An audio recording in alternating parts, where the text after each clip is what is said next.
Hi, Wait, Teresa. How are you? I'm doing good. How are you? Thank you so much for coming. It's a little windy today, right? Yeah, it is. Right. And so, tell me a little bit about your family background, where your parents are from originally. Hmm. Yeah, so both of my parents are from Vietnam, and I was born in Ohio, and we moved to Florida when I was really young, so about like 5, 6 years old.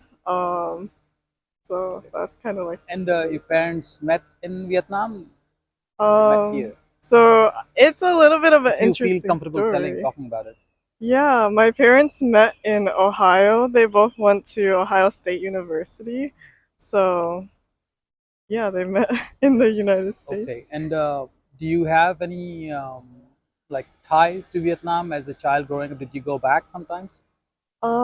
I've been to Vietnam once. It was when I was back in high school, maybe after my sophomore year of high school.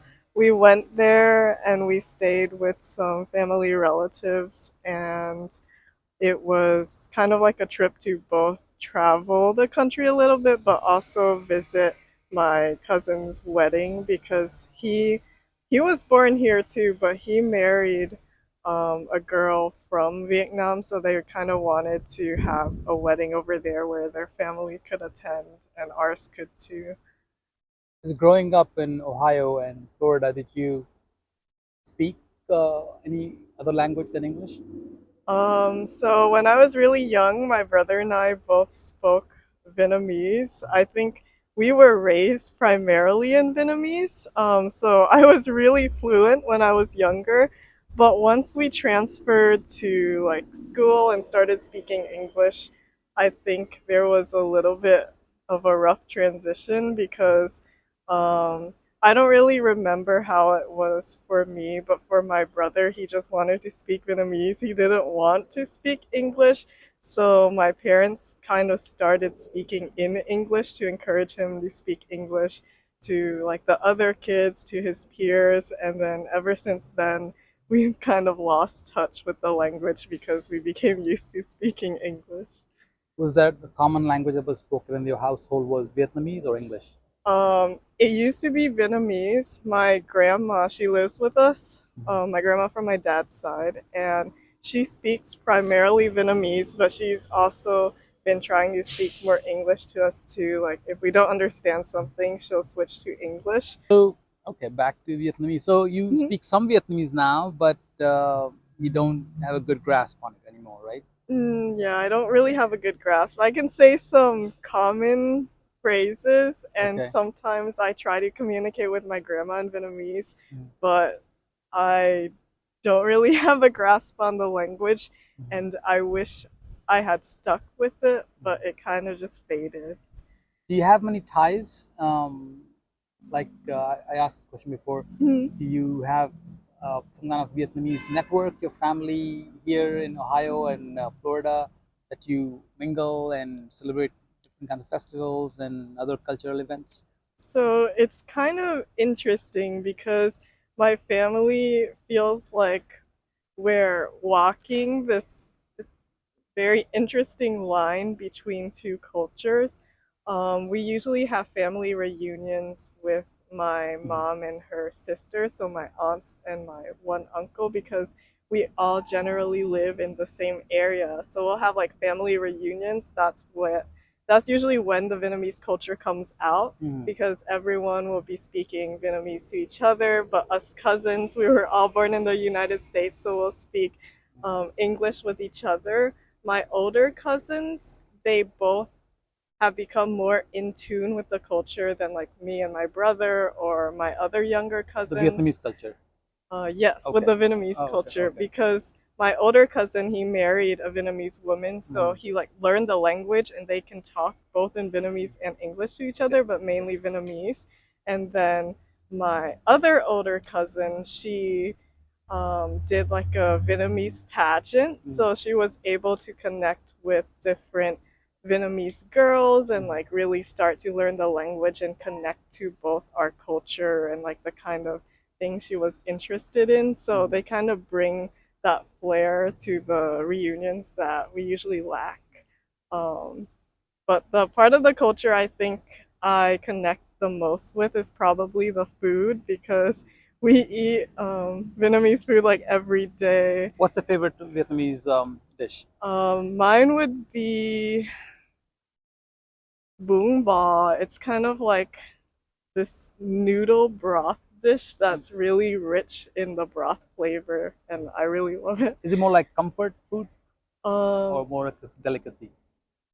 I feel like I'm not really sure. I would say it's more of a comfort food. Like people can eat it Mm. whenever they want to. Okay. It's My not tied to any kind of particular event or festival or anything. You can cook it any day, right? I think so, Okay. but I'm not 100% sure. Okay. I know that my mom makes it for us Okay. whenever we feel like having it, Actually, but unfortunately, mhm. ignore me for my ignorance, but I've never tried that or even heard of this dish, the one you're Yeah. talking about. And is it easily available in restaurants? Is it especially special, like your mother does it better than anything else? I think restaurants sell it too, So, but okay. usually people go for pho, so they Okay. don't really Yeah, I go know, I for know pho, these. Mhm. but I need to try that next time. Yeah. So, but do you feel like since you grew up, born and raised in America, do you feel more American than anything else, or Vietnamese, or but you feel American? So this is a really interesting topic. I took a class at my university. Uh-huh. It was on actually Korean identity and culture, Uh-huh. but there was this unit that really resonated with me.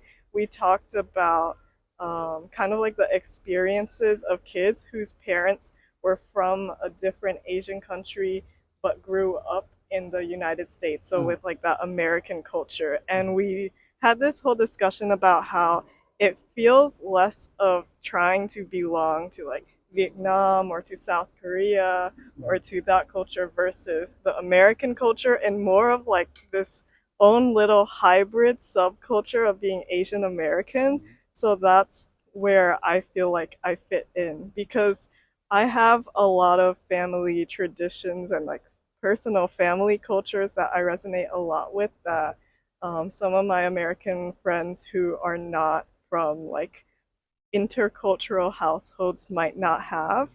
But I still also resonate with a lot of values from the United States. So I feel kind of like in between two worlds, but in that own subcategory of being Asian American. That is beautiful. Do you think it is more of an advantage that you are from Vietnam and also grew up in America, rather than it's a disadvantage that you don't belong anywhere? But you can be an American, you can be a Vietnamese, and you can be in between, and that's Yeah, beautiful, all at the same time. I agree. I really like kind of like being in between two groups. Like I feel like at first it can be a little bit of a struggle because especially when you're like a teenager or an adolescent, you kind of want to find some place where you belong, and it can be confusing if you look at one place or another but you feel like you don't really match in either or of the areas. But as I grew up, I started to understand that like you don't really need to choose a specific place to be in. You can just exist as yourself. And there's also a community of people like you. Like there are other kids I've met that I'm friends with that have grown up. They're not Vietnamese American, but they understand that they have like a family culture and the like the more American culture that we grow up in. So it's just a beautiful mix to be able to participate in more than one thing and feel like you're welcome in both groups. Wow. So you seem like a happy child, like happy kid, right? You're not, Yeah. kind of sad or lonely. It looks like you Mhm. have got your own, like, coterie of friends you hang out with, and Yeah. you can step out of that bubble and also mingle Mhm. with other folks of different backgrounds, right? Is that Yeah. am I getting the right sense? Yeah, Yeah, exactly. yeah. I was a learning assistant for the South Korea class, Mhm. and we had a book club where we read this book called Crying in H Mart. It's by this Korean American author. She talked about her story of Which growing one? up. Which author? Michelle something. Okay, Yeah. okay. It was a good book, but we Yeah. talked about that book. It was about her experience growing up as a Korean American because Mhm.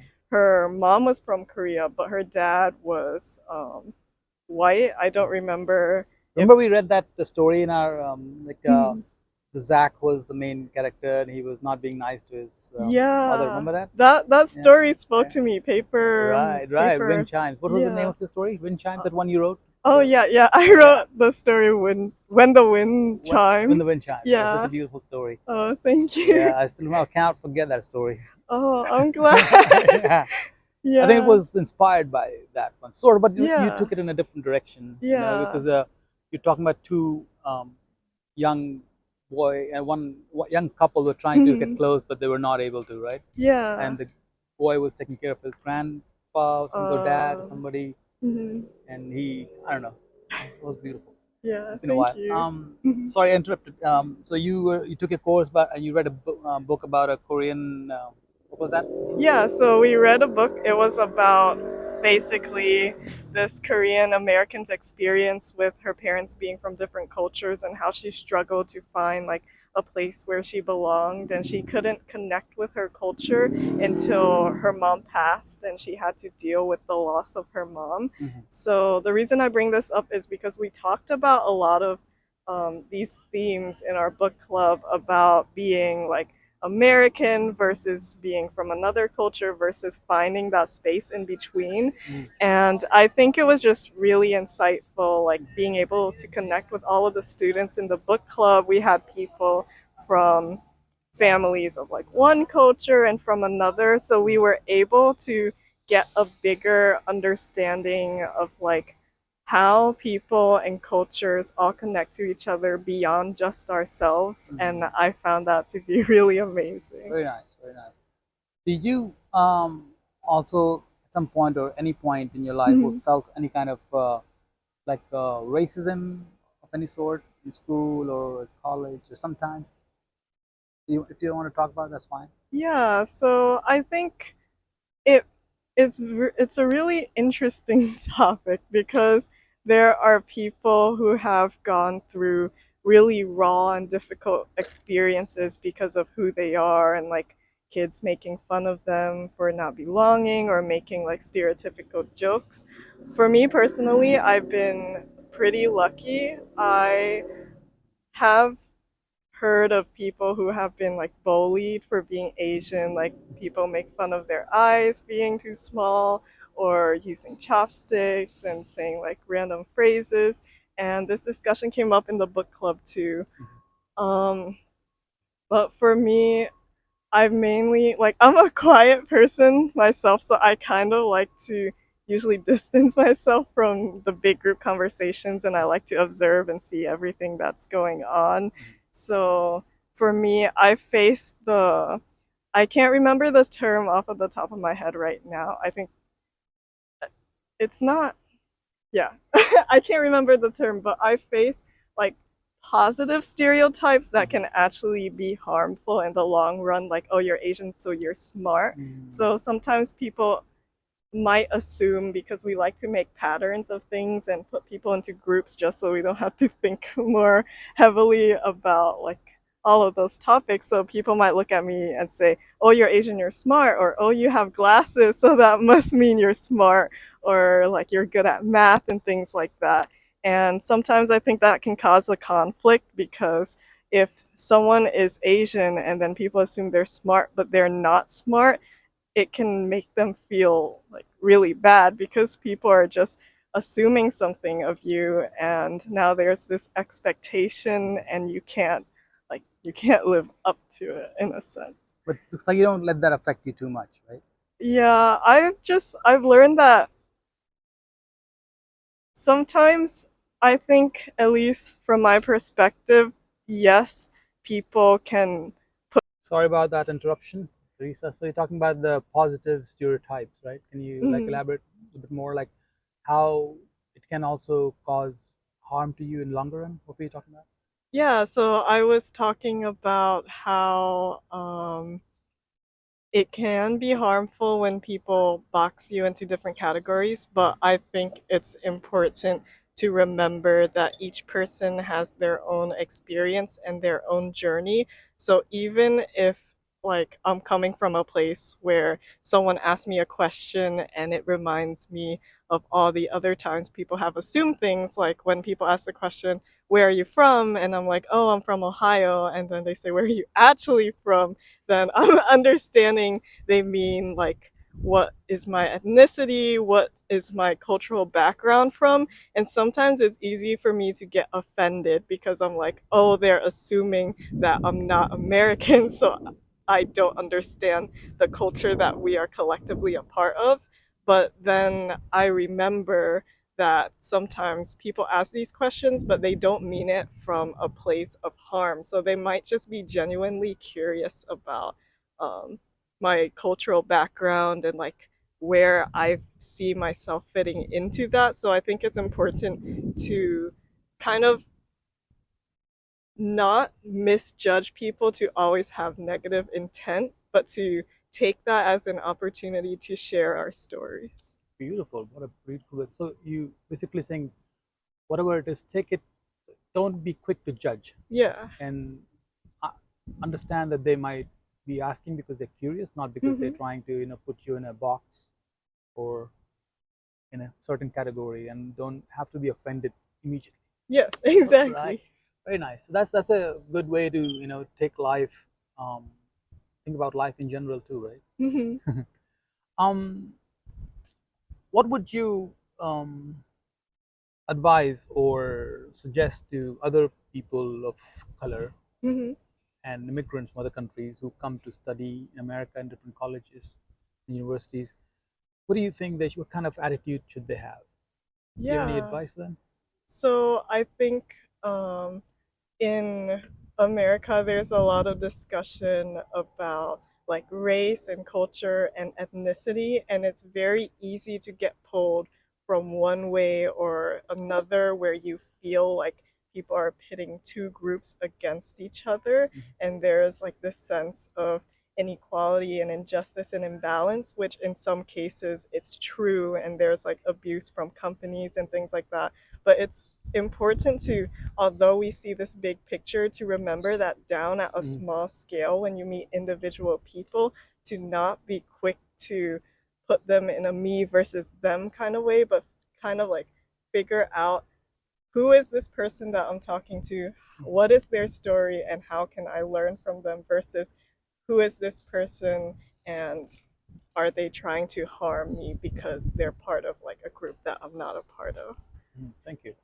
I mean, since you went to all the school, high school, middle school, Mm. elementary school, all in America, do you see any clear differences between children who are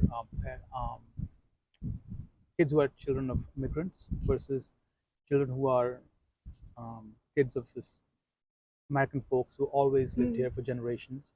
And what kind of values do they have, and what kind of values people like like you or Mm. my child would be? How are they different, or how are they similar? Have you Yeah. noticed that? So I come from a very interesting background. My mom's side of the family is Buddhist, and my dad's side of the family is Catholic. So my grandma is very in tune with her religion. She wanted to raise us as Catholic. So, given this consideration, my family decided to put my brother and I into more like private schools where they taught values of like Christianity or Catholicism. So, when I was there, I was exposed to a lot of children of like high economic socioeconomics class. So there were majority of kids around me were from like white families and maybe stereotypically American, but more specifically Catholic American. With a couple of students of color, like sometimes we had an Asian kid, sometimes we had a black kid.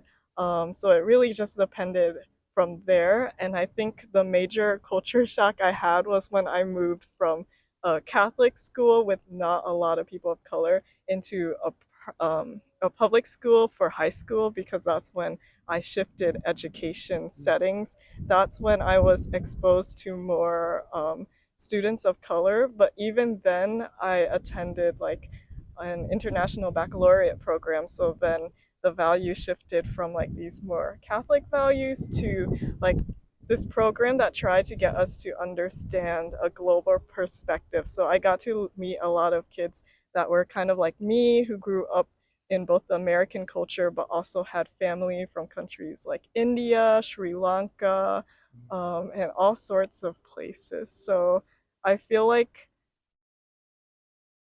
there there may be a difference there. There definitely is. I learn a lot about like ethnic differences and socioeconomic status in like my psychology courses, and I can kind of see those patterns. But from my own personal story, it's been a little bit more difficult to see that because I took this road of having like a very fortunate and privileged place in private schools and then in a program that focused a lot on acceleration in college and things like that. I have one more question. As you are a Mhm. psychology major student, do you think a lot of the immigrant kids who are well off, better, like slightly better off than other immigrant groups, they Mhm. put their kids into private schools or into communities which are from their countries? Does Mhm. that shelter those kids, or like you grew up in a bubble as an immigrant, like you're Mhm. Vietnamese, surrounded by Vietnamese folks, Indian folks, Chinese Mhm. folks, their traditions, their Yeah. language, their religions, and you grow up, you're like 21 Mhm. years old, and you basically like a Chinese kid or Indian kid or Vietnamese kid, Mhm. but in America, but not in America. Yeah. What are your thoughts on this? Yeah, I think there is a little bit of a bubble. Like, if you just stay where you are with who you're comfortable with, you're obviously going to reflect the values of that and sometimes not see like these other cultures and these other people who have their own experiences and their lives. Um, I think even among immigrants, there's a difference between immigrating and being in a good and fortunate position where you have like a family there already to support you. You have that base versus being an immigrant coming here and having no one and having to start from the bottom. That's where you start to really see like the injustices and the privilege that other people have where you might not. um, I think about this topic a lot sometimes because my parents, they both came to America from Vietnam, but they came in such different ways. Like my mom's family had connections here already, so they kind of spoke with their connections and then they moved over via helicopter. It was still a struggle for them because they had to rebuild their family. They obviously weren't rich, but they had connections, they had people to support them, and they worked hard. And now they ended up where they are with luck and work ethic. And my dad's side of the family, they were actually part of the Vietnamese boat people, so they had to get on like a small boat. They had to hope that the communists wouldn't find them or they would be dead or in jail. And they had to get lucky that another country would find them and pick them up and let them go through the immigration process to go to the United States. And even from there, they had no one because they had no family or connection. So they had to sleep with like all of these other poor people, but still they could find a community with like the Catholic Church. Like there's that community aspect where no matter where you go, there might be some place that will accept you and understand you because it shares similar values with you. So from there, my dad probably struggled a lot with like not knowing the people around him, not knowing what community to be a part of other than the Catholic community. So I think it's much more difficult to start from a place like that versus a place where you have people that can support you already. Very interesting. Um, Anything else you want to say? Thank you Thank for taking the time to Thank you so talk. much. Yeah, it was a Yeah. wonderful sharing insights of growing up in America as a Vietnamese Hmm. kid and immigrant kid, and we'll maybe one day, maybe in 6 months, we'll do part two.